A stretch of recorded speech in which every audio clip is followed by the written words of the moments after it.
Assalamualaikum warahmatullahi wabarakatuh. Selamat sore semuanya bagi yang sedang menonton. Perkenalkan, nama saya Talitha Nur Kamila dari Prodi Ilmu Komunikasi A3 dengan NPM 2024-1510-140. Hari ini kita akan membahas lebih dalam mengenai isu-isu korupsi di Pertamina yang sayangnya masih menjadi sorotan dalam perekonomian Indonesia. Bagaimana sebenarnya keadaan politik dan ekonomi kita saat ini? Secara signifikan, kita akan membahas dugaan korupsi di salah satu badan usaha milik negara atau bisa disebut BUMN terbesar kita, yaitu Pertamina sebagai garda terdepan dalam memenuhi kebutuhan energi negara, memiliki anggaran dan aset yang sangat besar. Namun, beberapa bagian indikasi dan laporan yang muncul ke permukaan justru menimbulkan konflik yang menjadi pertanyaan besar. Kita berbicara tentang potensi kerugian negara yang jumlahnya tidak sedikit akibat inefisiensi, dugaan markup dalam proyek besar, hingga praktik yang mengarah pada konflik kepentingan. Mari kita lihat data berdasarkan laporan dari News.detik.com. Total ada 4 tersangka kasus suap penanganan perkara ketua PN Jaksel pengacara laporan tahun KPK temukan Badan Pemeriksa Keuangan atau bisa disebut BPK terkait Pertamina dalam beberapa tahun terakhir. Analisis dari organisasi masyarakat sipil yang fokus pada isu korupsi atau pemberitaan investigasi dari media terpercaya. Kita mendapati adanya potensi kerugian negara yang signifikan akibat inefisiensi dan dugaan praktik korupsi di Pertamina. Sebagai contoh laporan, korupsi minyak Pertamina negara rugi 193,7 triliun pada 15 Februari 2025.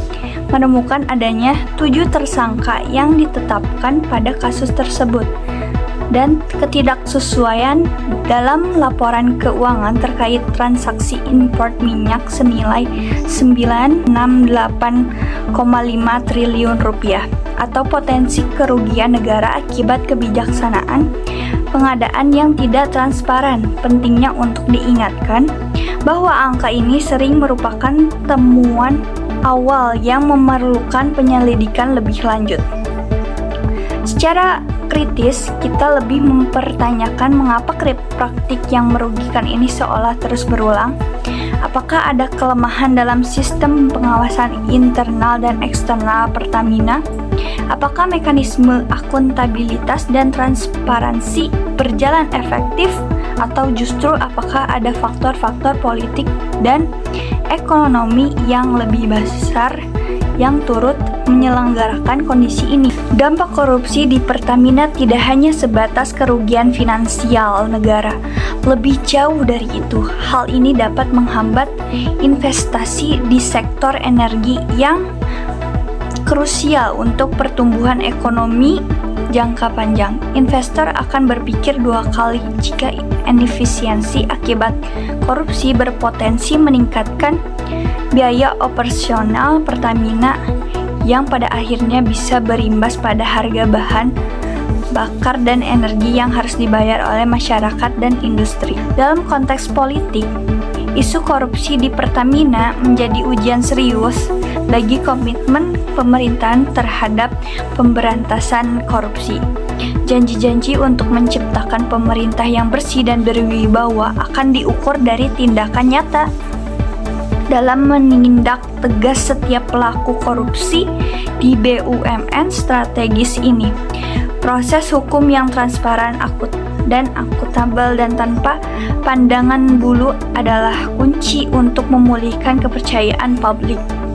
Lebih dari sekedar penindakan, langkah pencegahan yang sistematis dan berkelanjutan juga sangat penting. Ini meliputi penguatan tata kelola pengusahaan dengan melibatkan pihak independen, implementasi teknologi untuk meningkatkan transparansi dalam proses pengadaan dan keuangan, memperkuat peran audit internal dan eksternal serta memberikan ruang yang aman bagi whistleblower untuk melaporkan praktik yang mencurigakan. Kita juga perlu melihat keterkaitan korupsi di Pertamina dengan dinamika politik yang lebih luas. Apakah ada pengaruh dari kepentingan politik tertentu dalam penunjukan posisi strategis di perusahaan? Apakah ada tekanan intervensi politik dalam pengambilan keputusan bisnis? Pertamina transparansi dalam proses rekrutmen dan pengambilan keputusan di BUMN menjadi krusial untuk meminimalisir potensi konflik kepentingan dan praktik korupsi. Sebagai kesimpulan dari semua hasil, opini saya, isu korupsi di Pertamina adalah cerminan dari tantangan tata kelola dan integritas yang masih dihadapi Indonesia. Pemberantasan korupsi di sektor energi ini bukan hanya tanggung jawab pemerintah dan aparat penegak hukum, tetapi juga membutuhkan pengawasan aktif dan dari masyarakat sipil, media, dan partisipasi publik secara luas. Keberhasilan dalam mewujudkan pemerintahan yang bersih, perekonomian yang efisiensi, dan keadilan bagi seluruh rakyat Indonesia. Demikian opini saya kali ini mengenai isu korupsi Pertamina dalam konteks politik dan ekonomi Indonesia. Semoga perbincangan ini dapat menjadi acuan kesadaran dan mendorong tindakan nyata untuk perubahan yang lebih baik. Terima kasih yang sudah mendengarkan. Assalamualaikum warahmatullahi wabarakatuh.